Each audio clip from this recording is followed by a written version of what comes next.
తేజ కిచెన్‌కు స్వాగతం, సుస్వాగతం. నేను మీ తేజస్విని. మీరందరూ ఎలా ఉన్నారు? నేనైతే చాలా బాగున్నాను. ఈరోజైతే నేను మెంతి కూర శుభ్రంగా కడిగి కట్ చేసుకొని, పెసరపప్పు కూడా మంచిగా కడిగి నానబెట్టుకొని పెట్టుకున్నాను. ఈ గ్లాస్‌తో సగం గ్లాస్ పప్పు నానబెట్టుకొని తర్వాత మంచిగా కడిగి వాష్ చేసుకున్నట్టు పక్కన పెట్టుకున్నాను.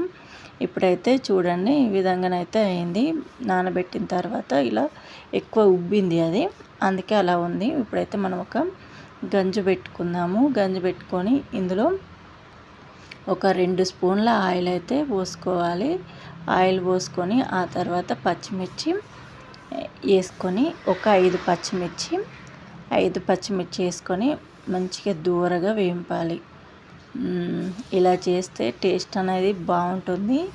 అందుకోసమని ఒకసారి ఈ విధంగా ట్రై చేయండి, చాలా బాగుంటుంది.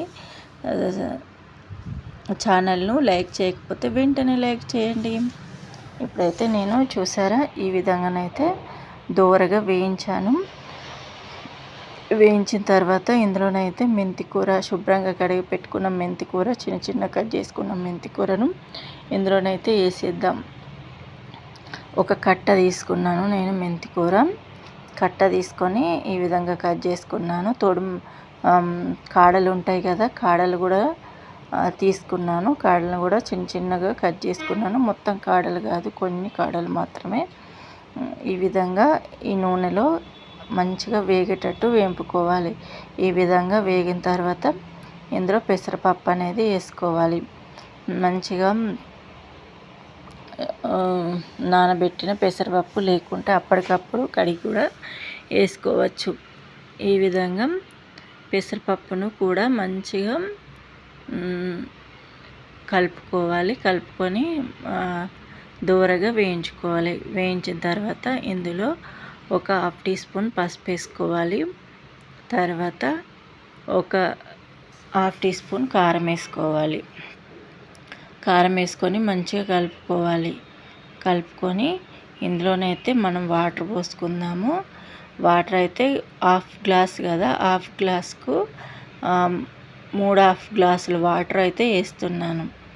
ఎందుకోసం అంటే గ్లాస్కు 3/2 గ్లాసులు వాటర్ వేసుకోవాలి. వేసుకొని మంచిగా ఇంకో 1/2 గ్లాస్ అయితే వేసేసాను. వేసుకొని వీటిని మంచిగా కలుపుకొని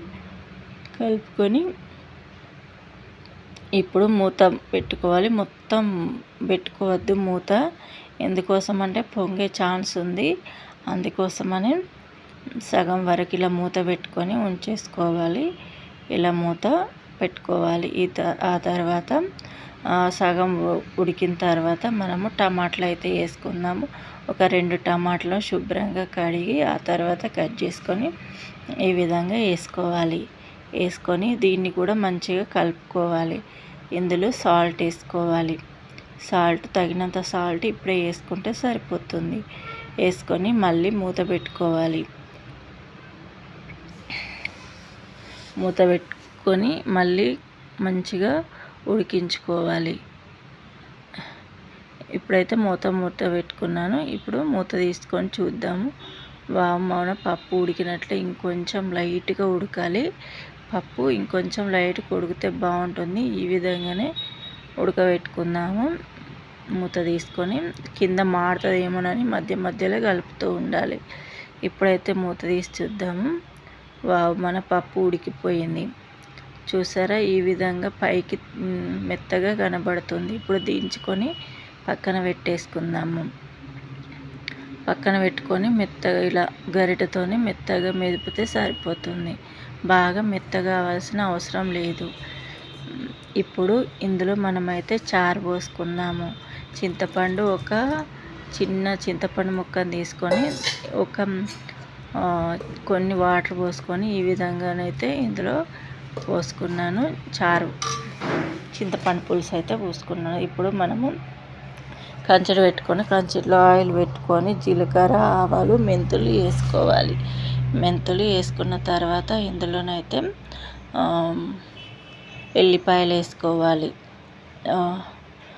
పచ్చిమిర్చి, తర్వాత ఉల్లిగడ్డలు ఇవన్నీ వేసుకొని తర్వాత లాస్ట్ కొత్తిమీర వేసుకోవాలి. కంచుడు పెట్టుకొని ఒక 6 కొల్ల నూనె అయితే పోసుకున్నాను నేను. ఇందులో పోసుకొని ఇవన్నీ అయితే వేసుకున్నాను. తర్వాత కొంచెం లైట్గా కొత్తిమీర వేసుకోవాలి. వేసుకొని కొంచెం లైట్గా ఒక 2 ఆకులు కరివేపాకు ఉంటే కూడా వేసుకోవచ్చు. ఇప్పుడు ఇది మంచిగా కలుపుకున్న తర్వాత ఇంతే, మన పప్పును కూడా వేసుకుంటే సరిపోతుంది. ఇది కొంచెం వేగాలి, లైట్గా వేగితేనే బాగుంటుంది. లైట్గా వేగడం వల్ల టేస్ట్ కూడా బాగుంటుంది. ఈ విధంగానైతే వేంపుకోవాలి. వేంపుకొని తర్వాత పప్పును మొత్తం ఇందులో వేసేసుకోవాలి. వేసుకొని ఒక 2 నిమిషాల పాటు మంచిగా కుక్ చేసుకోవాలి, అంటే ఉడికించుకోవాలి. మంచిగా కలుపుకొని ఇలానే మూత ఇలానే పెట్టేసుకొని ఒక 2 నిమిషాలు అలా వదిలేయాలి. దాన్ని ఒక 2 వదిలేస్తే సరిపోతుంది. టేస్ట్కరమైన మన పప్పు కర్రీ రెడీ అయిపోతుంది. లాస్ట్కి అయితే కొత్తిమీర వేసేసుకున్నాను. వేసుకొని మంచిగా కలుపుకుందాం. కలుపుకున్న తర్వాత ఇప్పుడు పప్పు రెడీ అయినట్టే. ఫస్ట్ కొత్తిమీర వేసుకున్నాం కదా, మళ్ళీ కూడా కొత్తిమీర వేసుకోవాలి. అప్పుడైతే టేస్ట్ బాగుంటుంది. మీకు వంట బాగా నచ్చిందని అనుకుంటున్నాను. స్టవ్ అయితే ఆఫ్ చేసుకోలేదు, ఇంకా స్టవ్ ఆఫ్ చేసుకోండి. ఈ మెంతి కూర ఎంతమందికి నచ్చింది, ఎంత బాగుంటుంది. అసలు మెంతి కూర ఆరోగ్యానికి చాలా మంచిది, చలవ చేస్తుంది. మనకు ఎండాకాలం ఇది తినడం హెల్త్కి చాలా మంచిది. మెంతి కూర మీరు ఒక చిన్న మొక్క పెట్టుకొని కూడా కుండీలో పెట్టుకుంటే తొందరగా నాటుకుంటుంది, తొందరగా పెరుగుతుంది. మెంతి కూర అనేది అంత బాగుంటుంది.